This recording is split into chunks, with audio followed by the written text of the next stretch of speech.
Hello, everyone, and welcome to our talk here today. I'm so pleased to be in conversation with three fantastic photographers about challenging the form of photography through material investigations that defy expectations of what photography is as an art form and what it looks like and can look like.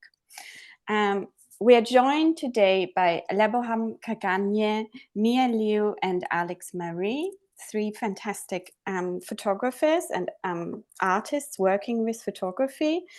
Thank you all for taking part in this conversation. I'm so looking forward to this next hour spending with you and learning more about your practices. Also, thank you all of our audiences and visitors to join us for this talk today. What we're going to do is we're going to hear three short presentations by each of the artists. They're around 5 to 10 minutes. And then we'll jump into a conversation around the medium of photography. You can submit questions using the Q&A button and function at the bottom of your screen. So please do so during the presentations, but also specifically at the end in the kind of in-discussion part.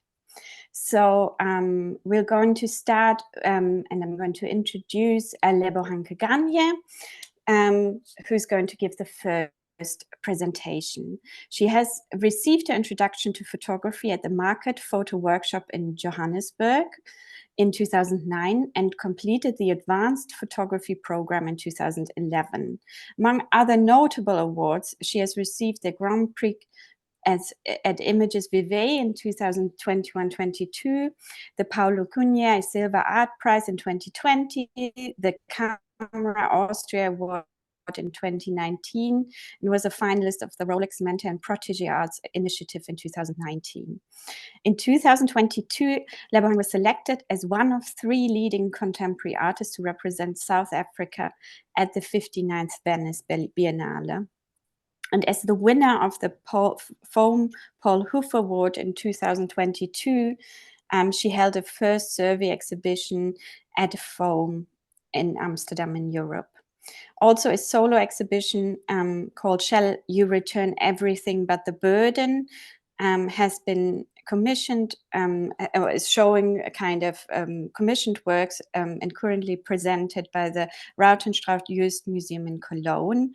And she is also one of the shortlisted artists for the Deutsche Börse Photography Foundation Prize that we are showing here at the Photographers Gallery at the moment. So over to you, Lebohang. Thank you so much for joining. Thank you, Anna. So I am Lebohang Kganye. I'm an artist from Johannesburg, South Africa.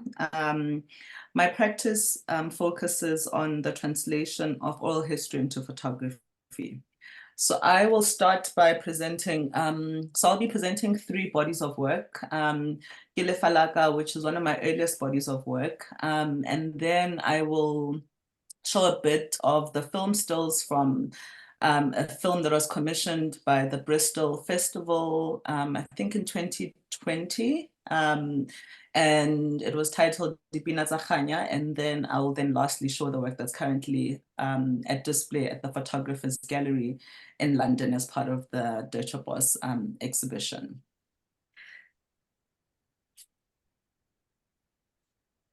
So in 2010, my mother had passed away, and you know, I sort of didn't respond to that loss.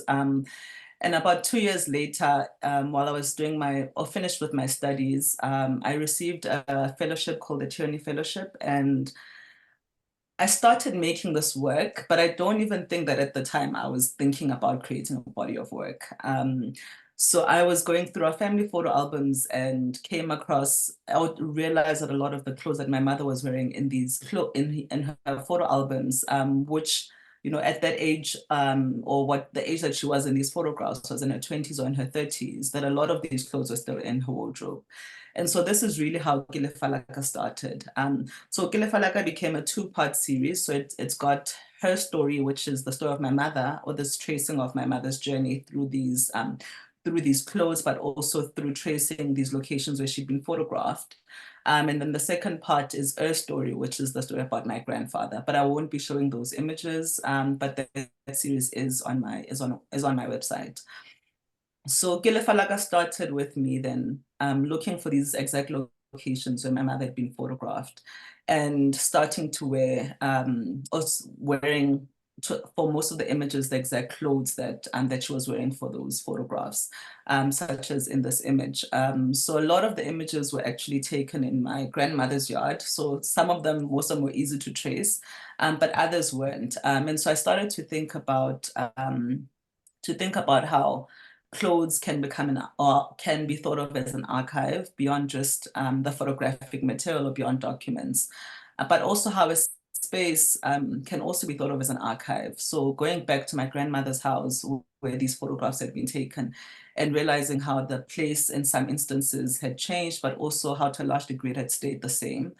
And so this is how Gilefalaga started. And then later, so I created this body of work over about a 2-year period. And initially I'd imagined that this work would consist of the original photograph of my mother next to the image that I was restaging of myself, dressed as her with the same sort of gestures and in the same location. But I then later started to think about the possibility of having these as one image. And so this is how the work then sort of started to take shape. I then digitally superimposed myself on top of her image. And then the idea of the ghost started to emerge in this photographic work. I started to think about to think about this idea of the ghost and whether she was the ghost or whether I was the ghost. And there's a statement about the sort of double loss that that takes place when you lose someone you love, that is in in Jacques Derrida's, in one of Jacques Derrida's texts, where he speaks about the sort of double loss that takes place when you lose someone you love. And so, and sort of in discovering some of the texts later and some of Jacques Derrida's texts about hauntology, I sort of could, it felt like this work about loss, but also about healing was taking place in these sort of 2 years that I was creating Gilefalaga. So I think we can move to the next slide. And I mean, I think also because to a large degree, the work was also, or it happened primarily because I realized that I was also forgetting her gestures, some of her defining gestures. And so it was also very much about also this role of me becoming mother to my sister. So it was not just about me tracing her, but also me sort of embodying her and realizing that that I'd also had to take on the role. So I had this sort of double role of not just being sister to my sister, but also mother to my sister. And so there's all of these things that I in later then in sort of reflecting on the work that I realized were happening, or that this work was sort of speaking to, that was my reality. So it's got this sort of doubleness of it not just being about her, but also my journey into sort of motherhood, even though I'm not a mother. And yeah, so it is about the sort of reconciling who the ghost is, whether I'm the ghost or whether she is the ghost, but also this sort of this play between the past, the present, but also the future in the sense that I am now creating the space where we almost continue to exist forever in this time period that actually I wasn't there. So it's got this this contrast of of time, whether it's past or it's present or it's future. And this is the last image that I'm going to show from this series, and it's,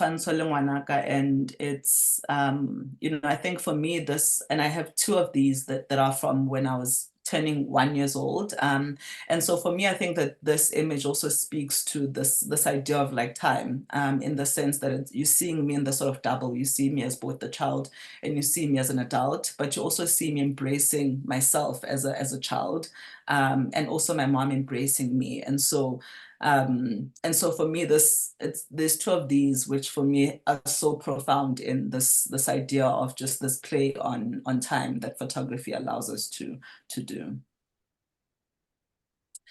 And this work is a work that starts to move away. I mean, so over the last 12 plus years, I've really been working with the personal narrative. And in being invited by the Bristol Festival to create a film, or not even a film, to respond to the Georgian House Museum, or the history of the Georgian House Museum, particularly the history of Bristol. I then started to think about the history of Bristol in relation to slave trade, but particularly in relation to migration. I mean, my work to a large degree has been very much focused on migration, and but also how migration affects family structures, particularly also in relation to languages, in relation to names. And so this is really how the work started. So it started with me going back to some of my early research, which was about my family name, Kganye. So when I was creating Kilefalaka, as I mentioned, that it was a two-part series, that it was her story and her story. And her story was particularly sort of concentrated on and I'll probably touch on it as well for Mhlokomedi wa Tora when I present the next work. It was primarily focused on the finding or tracing my family name. So realizing that our family name is spelled in these 3 or 4 different ways. But my family name ultimately, Kganye, means light. So I then sort of started this journey of like trying to trace the family name by traveling around South Africa and meeting family members, some that I'd never met before, and sort of interviewing them about the family name and why it was different, what it meant, the history of the name, but also particularly looking at something called Izithakazelo, which is called, it's basically like a praise poem that every black surname has, which is this sort of poem that is about the history of your family, that sort of traces the ancestry, but it records the male side of the family, so not the female sort of lineage. And so Dipinatsa Kganye, to a large degree, was the sort of response to how family names, not just family names, but how families were split through migration, whether voluntary or involuntary migration. So looking particularly at something like slave trade, but also using the sort of history that or this research that I've been doing around my family name, Kganye. So thinking about myself as the sort of lighthouse keeper. So I then started to research about lighthouse keepers and their role as lighthouse keepers. So thinking about the function of lighthouse keepers. So this is basically a sort of 3-channel film installation that is basically about me sort of taking care of the light, and thinking about the fact that I've obviously been taking care of my family name, Kganye, which means light, by doing this research over the last sort of 10 years about how the family was split, and how the family moved through my grandfather, who refused to become a farm laborer and wanted to move to the city.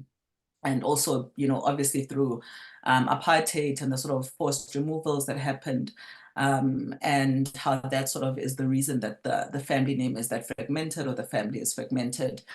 But also using this, so when you get, or if you get a chance to ever see the film,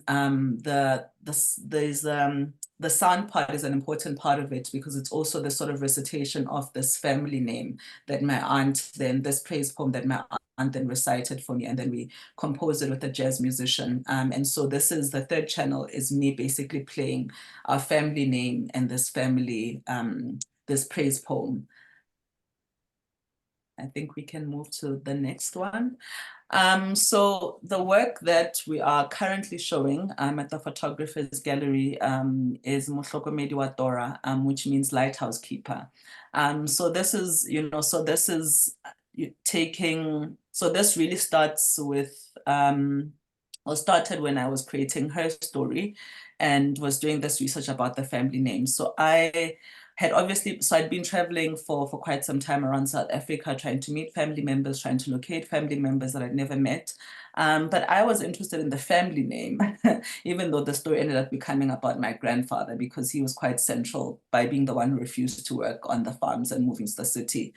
So you see him in this image. And so the installation that you'll see in the gallery is these sort of four scenes, and these 4 scenes are basically stories that were narrated to me while I was traveling around South Africa. So they were narrated by different family members telling me stories that had either been passed on to them by their parents or great parents about our family history. And so there's two scenes that are about the sort of city life, and then there's two scenes that are about this life in the countryside. And with all of the scenes, I have used some images that I collected while traveling from the family photo albums to retell these stories, and then documented or photographed some elements. Like, for example, this is, these characters that you see. It's my grandmother, it's my aunt. No, it's my grandmother and two of my aunts and two of my uncles. And these are my grandparents' children. And so this is one of the stories about sort of dinner time. And so some of these elements are taken from my grandmother's house to basically reenact these stories that my family shared with me about what was passed on about the family history, but also what was passed down about our family name particularly, because the whole reason of having this installation, which you'll see in the next image, I believe, so it's it's basically 4 different sides, and it's and what is meant to be in the middle. So the light that's in the middle is meant to almost reference the lighthouse, but also, so it's 2 parts. It's meant to reference both the lighthouse and this idea of the family name meaning light. And so it shines at different parts of the installation at different points, but also speaking about this idea of movement and migration, and the family sort of splitting and the name splitting because of voluntary in my family, in part of my family history, but also sometimes involuntary sort of migration. But also the light in the center references the Apollo, which is like a street lamp that when I was growing up in the township, that was always like a markup. I mean, it was a very specific street lamp within the sort of township context, in that it was also about sort of surveillance of Black people within townships. But, sort of during my time in post-apartheid South Africa, the street lamp was very much like a marker of your family sort of telling you, this is, as soon as it goes on, you should be home. So it had this idea also of like time, of being able to tell time for children within the townships, but also that history of it being like a sort of mode that enables surveillance within townships in South Africa during apartheid. So I think that's all that I'll speak to for now, and I look forward to our discussion together. Thank you so much, Lebohang. That was fantastic and such a great overview of your practice. I'd now like to invite Mia Leo to also present her work and introduce us to your practice. Mia is a visual artist who lives and creates work in Taipei. She has received a BFA from San Francisco Art Institute and enrolled in the MFA program at Hunter College at the City of University of New York. Her work has been exhibited internationally across major art museums and art spaces, and collected by many museums and collections throughout Europe and America and Asia, including the Olysée collection and the Mille Hermé collection in Taiwan. Her art focuses on finding poetry in the ordinary, exploring the mysterious connections of sensation, memory, nature, and culture, using materials sensitive techniques to give form. And it will be presented as part of Photo London in the Discovery section, curated by Charlotte Jansen.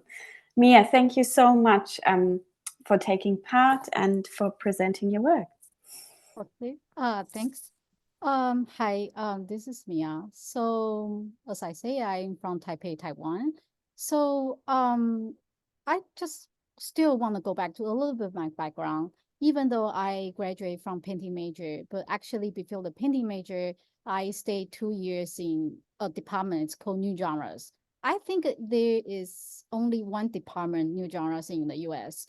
So New Genres, as the name suggests, the department actually encourages to challenge the traditional art form.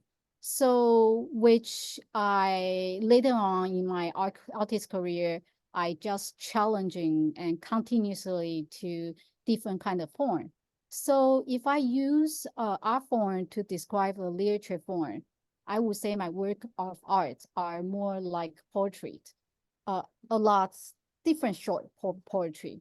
So later on, you will see different series of my work, and I try to explore different materials from the concept of the drawings, including photography.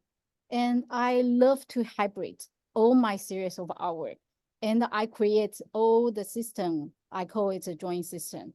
And I'm going to show 10 pieces of artwork. So, sorry, can we go back to the first? Yeah. So this installation is called Shifting Landscape 5.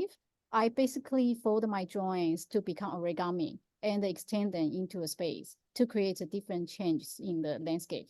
I even include the photography, different time, juxtapose in different time in the space. And we can move on to the next. So this is another series of my work I call Rolling Project. I cut the drawings and roll the paper, which creates multiple spaces. Between the spaces, the dots and the color can be viewed as from the different angles. Sometimes they are the piece are indicated as a fur and the plant. The form of the drawing start to give the drawing and also a huge clue to the abstract drawings. And next. Next, please. Yeah, so this is the photo work. It's called In Between. And when I saw these concrete blocks in Hualien, where is the east of Taiwan, I feel like they were a group of hidden aliens. And I want to do something else to make them appealing. So in this piece, I install different kinds of paper and also other objects in nature. And then photographer then with a 4x5 large format camera. And this work is actually without any Photoshops. And so I use in this piece, I use photography as a documentation of my work. Yeah, next. So in 2020, I began to integrate. Like I say, I love to hybrid all my artwork. I integrate my different series of my work. I start with the photographic technique. It's called photogram. Photogram is known as a drawing with light. So this piece is called Aura, the backside of the springs, created by combining many black and white images of a spring exposure under the enlargers. So in this piece, photo paper began to replace the watercolor paper, and even the side with the image was rolled inside to echo the form of the piece. I think it's kind of interesting when the viewer have to peek at the images through the gaps. So it's quite challenging for the viewer, actually, I think. So we can go next. So this piece is kind of pay the tribute to my favorite English botanist. It's called Anna Dannemann. Anna Dannemann can consider the first photographer in the history. I think she tried to use a new technique in her work in her time. And I think she's pioneer. So when I feel we always have the same spirit to kind of just open something and redefining something. So where I create her work by using her blueprint of a sea plant as a drawing material and enlarge in a dialogue with the image of an Asian insect and Taiwanese plant. The shape of the artwork and also invoke a sense of a drawing too. So we can go next. So this piece is called Aura, Light in the Drawing. And I feel like it's a music song about history of photography. Because in the dark room, I very enjoy using the lights to draw. It's totally different kind of feeling to draw on the paper.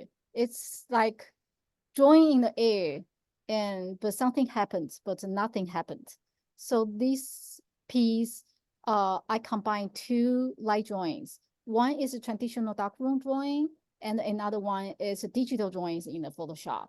So that's why I say it's a kind of a twins in the history of photography. We can go next.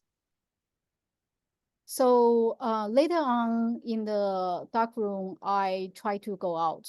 So I usually I usually like to wandering in the city and love to find the beauty in the broken street with my camera. So in this piece, I took a picture of the peeling wooden boards in the center of Taipei. And I saw the patterns of the wooden grain resembling those on an eggshell. So that's why I give this piece a shape of an egg.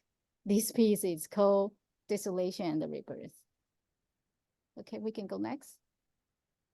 So in the cities, I feel like fence are very interesting to me because fences are very interesting because they are separate two spaces, the private spaces and the public spaces. They are always very large. And sometimes I'm wondering what is the other side. It seems like we can only imagine what is in the other side. But I also, meanwhile, I feel like it's similar to one's heart. So this piece is it's my self-portrait. I call it's a little rusty girl. So the figure and the figure's shape and the size are exactly the same as mine. So same tall as me. So we can go next. So every culture has its own thing. And this piece is called Blue and White Tar. And it captured the construction site tar and we always see in Taiwan. And the pattern on this tar is very familiar to us. Sometimes I might assume all the tarts in the world are the same design. So now I'm very curious about UK tar, what looks like. So in this piece, the plastic strip waving also gives the piece a strange sense of a material transformation. Okay, we can go to the next one, also the final one. So last year, I read the novel Never Let Me Go by British author. His name is Ishiguro Kazu. When I read the novel, I feel my heart was broken and I kind of just want to make it something else. So I purchased online photo of a human heart and I cut and reassemble them in a specimen box. I try to merge two different things, photography and the specimen. And this because they both are talk about time and time is constructed from each present moment. And anyone or anything captured in photography is permanently preserved in the moment image. So this is also the time specimen project I will be showing at the Photo London by UP Gallery. And this piece is called Never Let Me Go. So right now, I guess you can get a sense of me kind of just create a drawing, what I call a drawing system, transforming from just different series to different series. And I think that's it for now. And maybe next time you can have questions and we can talk about it. Thank you. Mia, thank you so much for that introduction to your work and what beautiful sculptures, photographic sculptures you create. And now I'd like to invite Alix Marie to also give her presentation. Alix Marie is a French multidisciplinary artist working mostly across photography, sculpture, and installation. Her work explores our relationship to bodies and their representation through processes of fragmentation, magnification, and accumulation. She graduated from Central St. Martin's College in 2011 with a first degree in fine art and later completed an MA in photography at the Royal College of Art in 2014. In 2019, she was awarded the Vic Auden Award by the Royal Photographic Society. And her work has been recently shown in exhibitions such as Spiritual Urgency at the Stedelijk, Schiedam in 2022, Stings at the Dijktorhallen in Hamburg, which was a solo exhibition in 2022. Sorsi di Sal in Milan, also a solo exhibition in 2022. And Alix is part of a group show called Complex Sportif, taking part at Chamarand Castle on the occasion of the Cultural Olympics program at the end of May. So you can check that out. And Alix, I'll invite you to do your presentation. Yes, hello, and thanks everyone for the invitation. Yes, so as briefly mentioned in the bio, I work around the body. I mean, there's two kind of subjects that are really central or at the heart of my practice, and that is the body and metamorphosis. The first one, and they both kind of function on several layers to me. So the first one with the body is, of course, it starts with the kind of the image, the body represented, the subject of the work.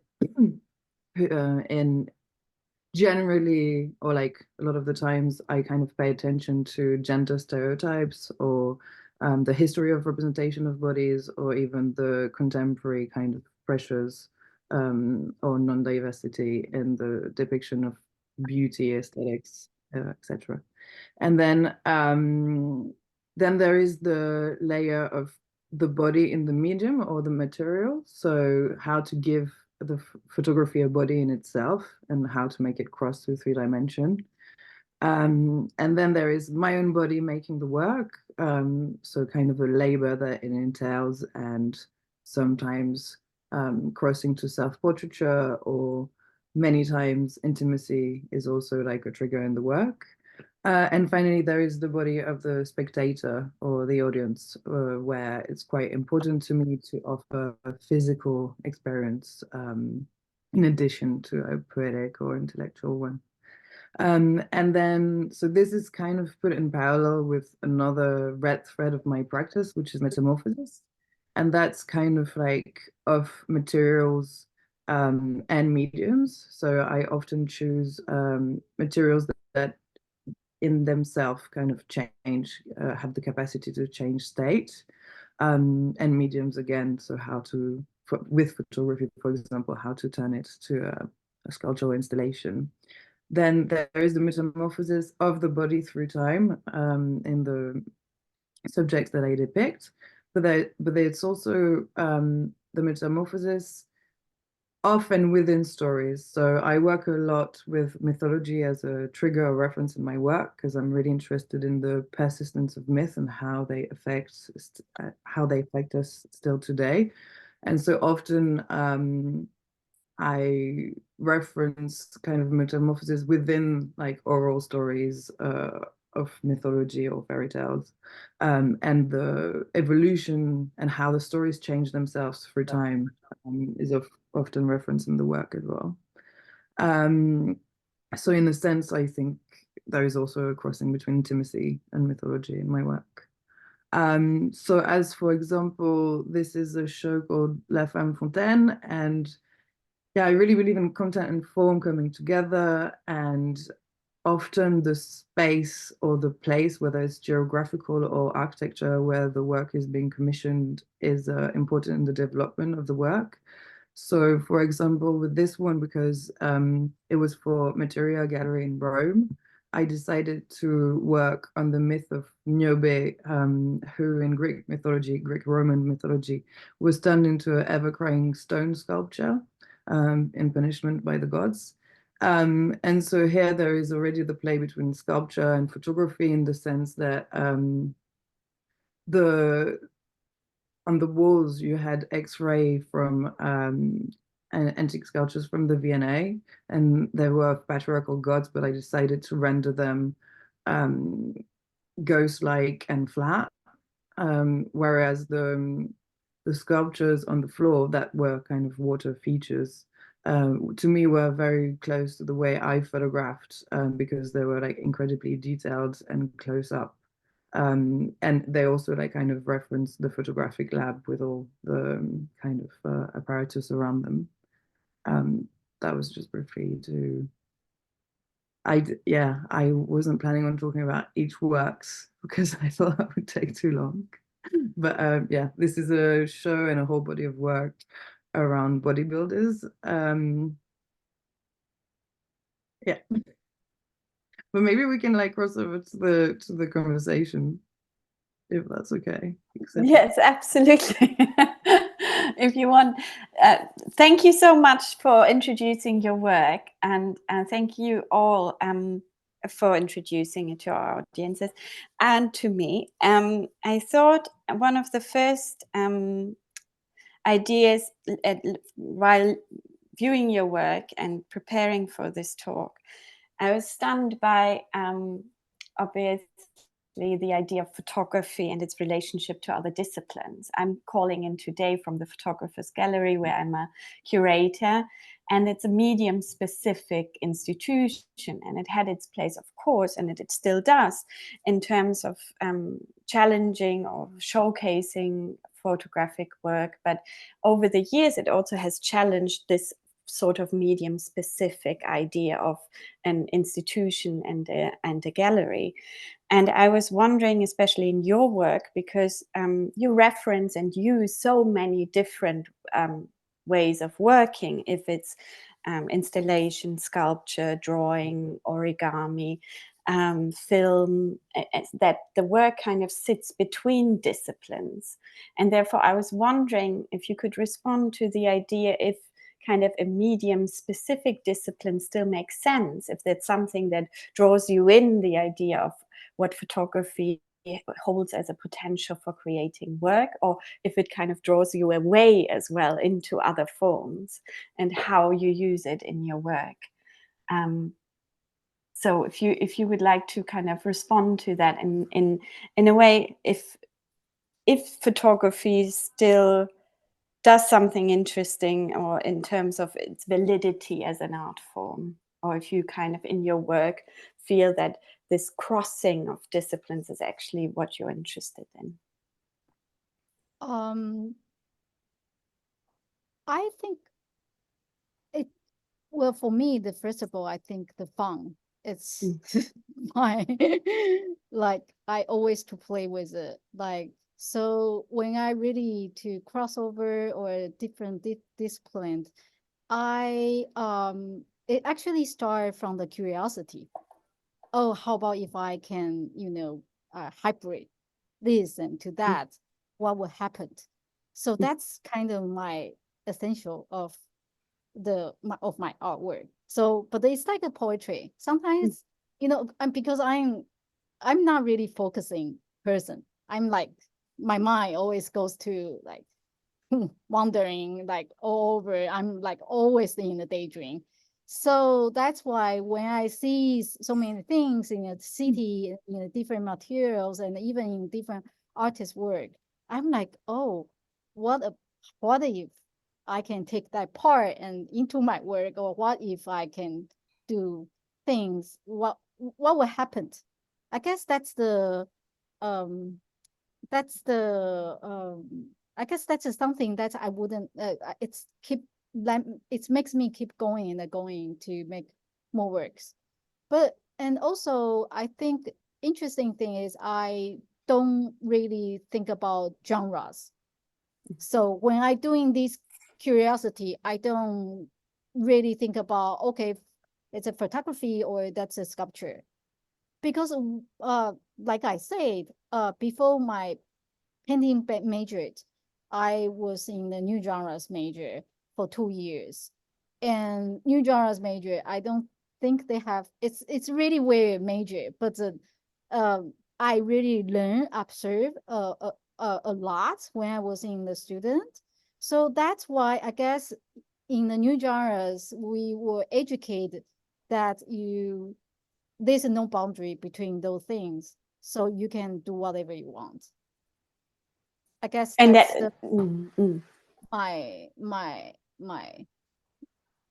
my breed. Like, this is what I'm from. Yeah. Lebohang, Alix, do you want to add something to that? Yeah, in the sense that, I mean, if that, yeah. You can go ahead.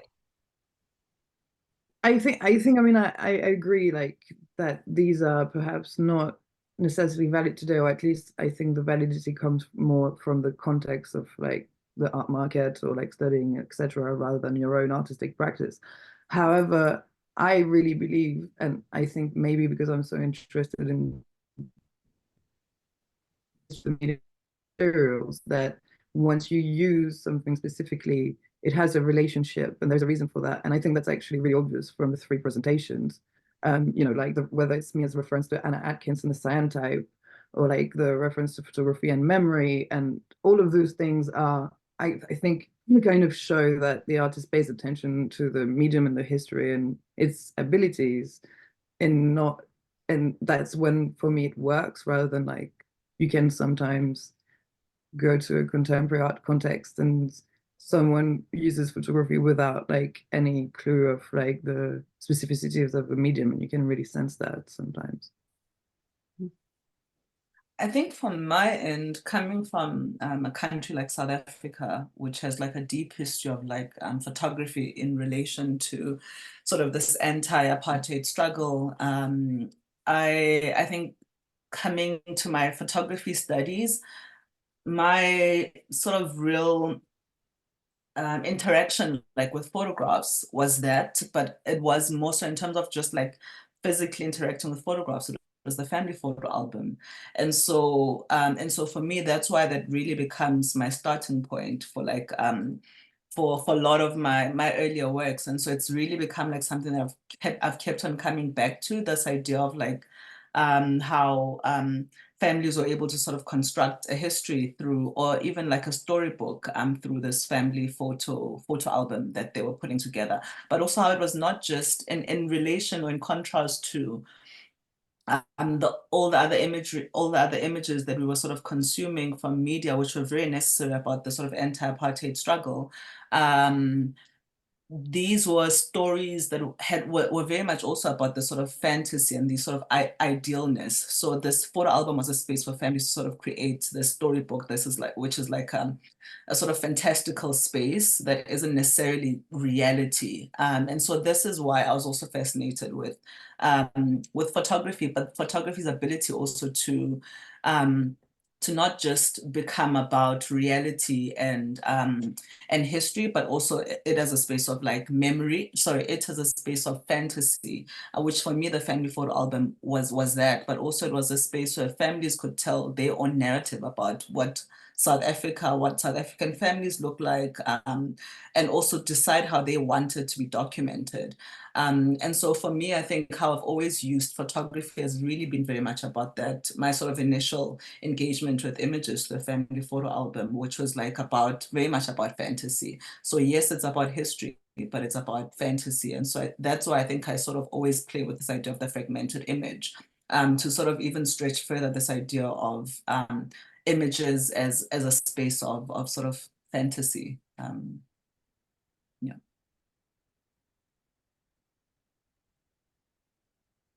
I think it's also interesting in terms of how you're already drawing on all three of you on the idea that one image or one scene or something like that is not enough, that there's always layers and multiple perspectives and fragmentations and kind of different takes on it. And therefore kind of taking the image apart. So that kind of original idea that photography's capacity was to capture a moment and recreate that in a kind of certain light and hold it in some ways, and at least a version of it, I guess, is something that I feel is questioned in all of your work, or is kind of again fragmented and put into different puzzle pieces for them to be kind of put together in a different way again, in a new way. And I guess then photography becomes just one element within it, within the kind of the idea of creating and of making. And I was just wondering if that kind of sense, if that idea of this kind of one moment is still something that you're drawn to in your work, or is that something that is so far from your reality of making art that it actually doesn't hold any validity to it anymore? I think from my end, because I've really always been interested in this idea of like past, present, future. I think that's why I'm really interested. I think also from the early work, like I sort of see this play between the past, the present, and the future. But also because my work is heavily reliant on like oral history, and this idea of like translating or reimagining these stories that I collect, and through photography or through the use of photography. So there's always sort of that link to the storytelling aspect, which is oral and orature, and the image. And so because of that sort of idea of even how you tell a story, and then then you retell the story that I've told you, and all the things that sort of get lost, and how you reinterpret or interpret what I've told you, and the person that's listening interprets it a different way. Photography for me is similar in that way, and so I think that's why I've always been interested in using many images to create an image. And also because I create these sets, with every time it's installed in a different space, it's different, because it is very much about that as well. So the character may be sitting a different way from how I initially had sort of designed it, and how I initially showed it for the first show. And for me, that's very much about sort of photography. That's very much about sort of oral history, but also not taking away from the truthfulness, but also really leaving space for this sort of continuous renegotiation of sort of truth and history. To me, I mean, yeah, the moment is still very relevant in the sense that I think the reason why I use photography is because of its inexicality and the idea of the memento mori and the traits of the body at a given time, given space. And that's actually, I mean, I think one of the reasons why I mostly work with intimate bodies, or like people where there is a trust. But also that's how I work in sculpture. I usually work with casting. So it's always kind of this like, indexicality that's very specific to photography. So it's very much there still, yeah. I feel like the same way too. I remember when I look at the human hearts online, it's kind of weird feeling, because it's documentation of the photography, or it's a medical use. But when I look at 1,000 of these hearts, I feel immediately in my heart it's something feeling that's beyond the documentary, of course. So that's why I kind of collecting those photos and make kind of recreate a new feeling of the work. So definitely in photography, it has something magic of between reality and also imagination, or even when people sees it, this material, this content, it has immediately kind of touch something in you. And I think that's the power of the photography itself. And also I think I'm not also focused on the photos. I'm also focused on the photos of the paper and also the material. I think it's quite interesting me to look at it as a material too. Yeah, I think we touched base now on so much there, and we could take all of that apart in different ways. I think the idea of time also came through in all of your presentations, and what time and the aspect of, as you said, Lebohang, past, present, and future, the blending of that, but then also creating a kind of, apart from that, a kind of fictional space, and working with a kind of fictional, mythological text within your work, and also then the kind of factual installation within the body of the museum, or within the body of wherever you show the work. So I was wondering if you could touch on the specific element of time within your practice, each of you, and then also the element of it being installed in specific kind of museums and spaces and art spaces.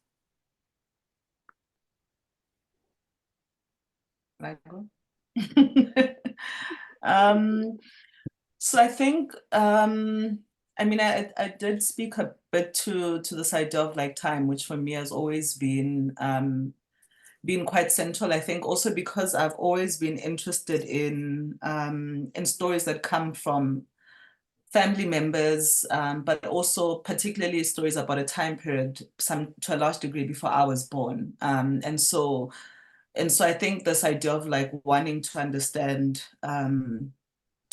my context right now in relation to sort of being in South Africa through these stories, because to a large degree for me, the sort of idea of like history without these sort of personal, intimate stories is what I've always been interested in, sort of thinking about, and I've always tried to sort of mediate that through not just the collecting of the stories, but a sort of record, but also respecting sometimes this idea of, for example, with Curator, I don't write them down. So those live, they live as a sort of oral history and as the sort of oral continuation of this history.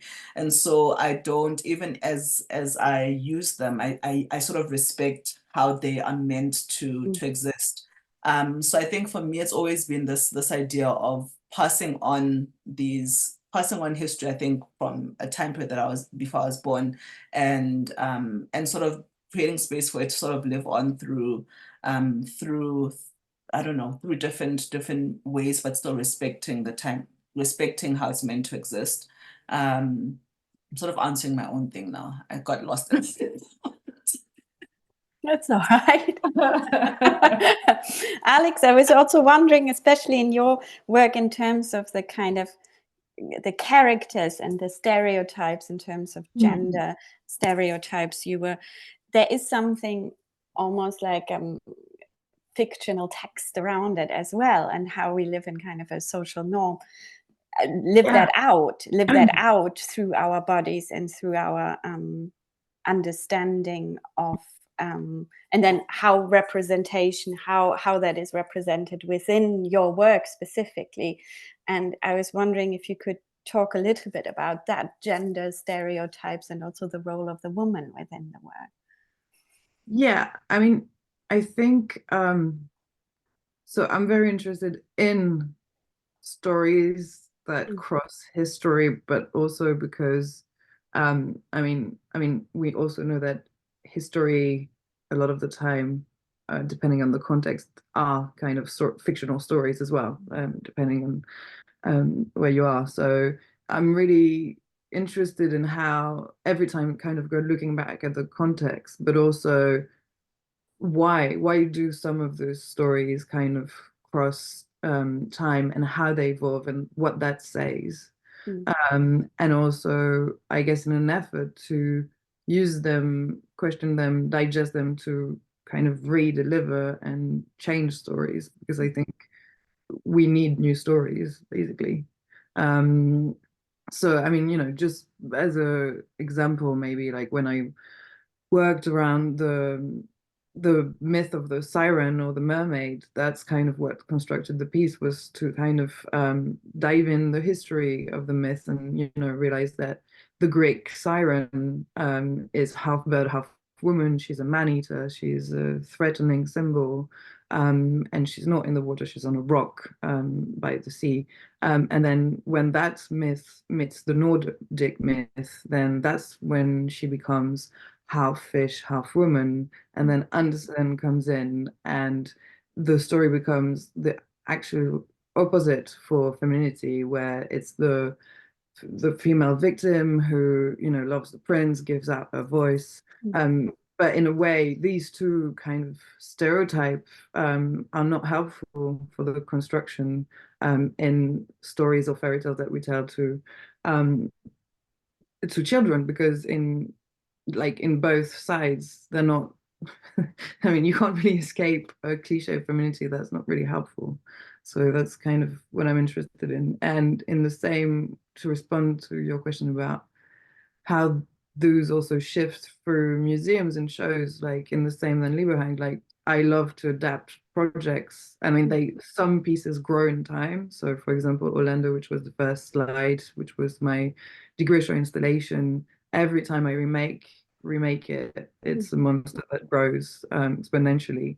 And then I create projects a bit like stories that, you know, have very different elements. And I think, and then, you know, the pieces can travel or adapt to many different contexts. And that's, yeah, also what interests me. Mia, do you want to say something also about the life of your work in museums, and also the idea you were already saying in your presentation of people peeking through these the work to kind of make out what it's kind of showing? So also the role, I guess, of the audience member within completing that work to some extent, and the work they are doing.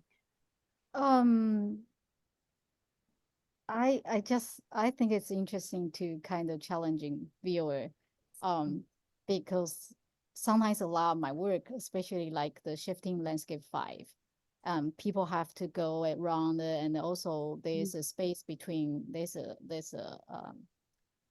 wall actually. There's a space behind the wall. People actually can get into there. And also the big photos, the in between series, it's really huge, and people always look at it, say, does it use a Photoshop, or does it is a use is an installation in the nature and then take a photography. So it's always, people always back and forth, body, the movement to see my work.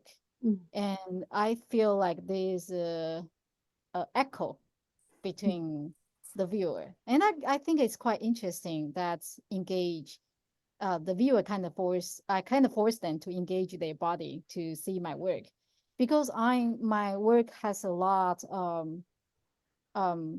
connect associated with my hands. It's very materialized, like through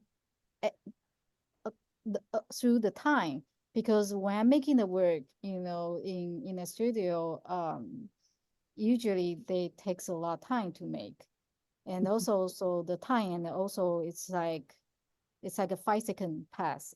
It's like a day. It's like a 5 seconds. So, back to your question, I feel like it's kind of quite interesting that between time and the space to the viewer, and also in the museum, and people actually have to peek and also wondering those things, how does make, and why the material is like photo paper, why the artists have to curve it, etc.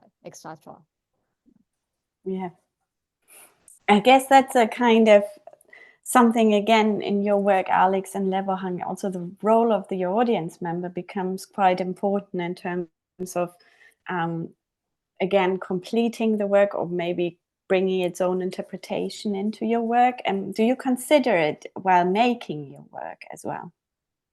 Yeah, for sure. I mean, it kind of decides the scale, how it's installed. I mean, that's kind of putting your, like, I don't know, while I'm making or installing, every time I kind of try and take a step back and think about how my own body first, but then maybe kind of projecting it to audiences, you know, where is the eye going to go? How is the body going to travel? What is the scale of it, and why, you know, or even with materials as well. Like if it's made out of silk, then obviously it has this play with, you would want to touch, or you know how soft it is. All of those things are really integral parts of the work. But I also think that's kind of one of the reasons of why do you make art your job, not why you make art, but why do you decide to take part and exhibit your work. It's about exhibition. So therefore, I mean, to me, that's kind of the magical thing of why we do what we do, is to touch strangers, and not many kind of professions can do that. So yeah, I don't know, it's important to. Great. Lebohang, anything to add? I mean, I think every work is so different. I think there's works when you sort of already know what not the final outcome per se. I mean, for example, there's the work that I'm showing currently in Torino, in the Torino Photo Festival. And it was a research I did like for quite some time. It was a commission. And I sort of was going through, so we're going through the museum's collection, and I already knew that I didn't want to work with the photographic material. And after months of like traveling between South Africa and back to like Germany, I eventually discovered these drawings. And immediately in seeing these drawings, I knew that I wanted to create a film and use the same sort of format and use the sort of style of drawing for this animation. So there's times when you sort of respond to material, and there's just times where after many months of like doing research, then you sort of you sort of just keep working and then eventually find your rhythm as to what it's supposed to sort of become. So it's always different I think for me, with every different work. Great. I want to invite our audience to also ask questions. We already have one from Alexandra. She's asking, in the era of post-conceptualism, we often face codependence of text and visual content. How would your art change if there wouldn't be a chance to add any text, explanation, or comment to your work? Mia, do you want to start? Oh. Well, let me read. Yes. So it's basically, yeah. Is that the question why she's using strips to creating her works, sculpture, and not other shapes? Is that the? No, it's about it's about would your art change if there wouldn't be a chance to add any text or explanation in the gallery space? Would your work and the way you're making art or the way it's exhibited change in any way if you wouldn't be able to add any explanatory text to it? I usually, when I expect my work, I usually don't add too many texts or explanation.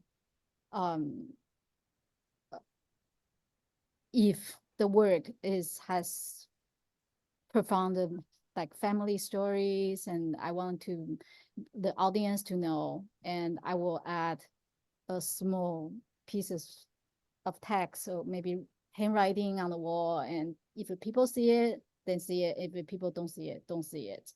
I feel like my work is very direct visually, so I really want people to look at it, and maybe with my material, with all the photos or all the drawings, they can get an abstract feeling with it, and it's okay for me. I think it's fine.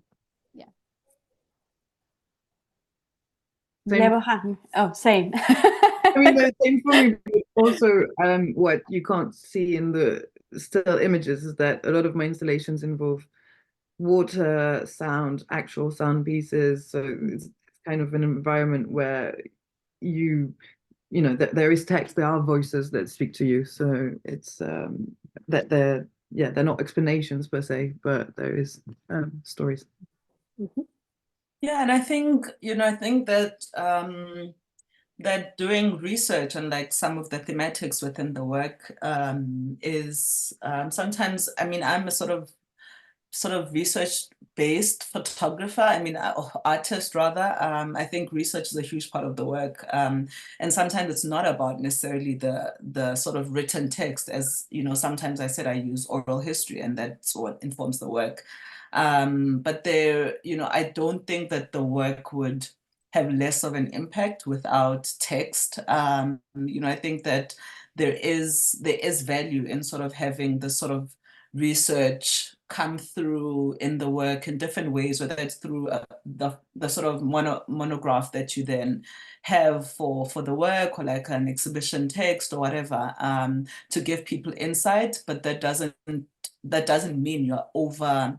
That doesn't mean that somebody can't get the work or sort of find their way through the work without the text.